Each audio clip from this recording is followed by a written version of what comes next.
Media මහගෙදර ළමා ප්‍රවෘත්ති ප්‍රකාශය සමගින් මම දුනිෂි මතකසිංහ. ප්‍රවෘත්ති සංස්කරණය නුවන් ප්‍රසාද්. පළමුවෙන් ප්‍රවෘත්ති ශීර්ෂපාඨ. වායුගෝලීය කැළඹිලි ස්වභාවයක් ප්‍රදේශ රැසකට තද වැසී. ගෑස් නෞකාවක් අද මෙරටට.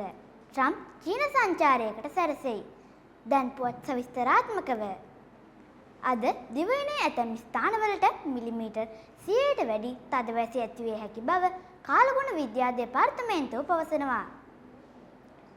ශ්‍රී ලංකාව ආසන්නයේ පහළ වායුගෝලයේ පවතින කැළඹිලි ස්වභාවය මීට හේතුව බව සඳහන්. ඒ හේතුවෙන් දිවයිනේ බොහෝ ප්‍රදේශවල අද පස්වරු එකෙන් පසු තනින් තන වැසි හෝ ගිගුරුම් සහිත වැසි ඇතිවන බවද එම දෙපාර්තමේන්තුව පෙන්වා දෙනවා. ගෑස් මෙට්‍රික් ටොන් 3700ක් රැගත් නෞකාවක් අද මෙරටට ළඟා වීමට නියමිතව තිබෙනවා. රිට්‍රෝ සමාගම පෙන්වා දුන්නේ හෙට දිනය වන විට පවතින ගැටලුව සාමාන්‍ය තත්ත්වයට පත්වනු ඇති බවයි. මේ අතර දෛනික ලිට්‍රෝ ගෑස් සැපයුම ඉහළ නැංවීමටද කටයුතු කර ඇති බව වෙළඳ අමාත්‍ය වසන්ත සමරසිංහ ප්‍රකාශ කළා.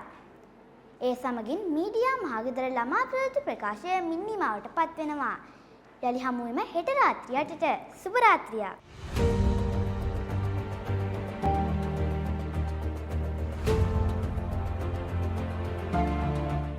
Media Mahagitara, Academy of Media and Arts.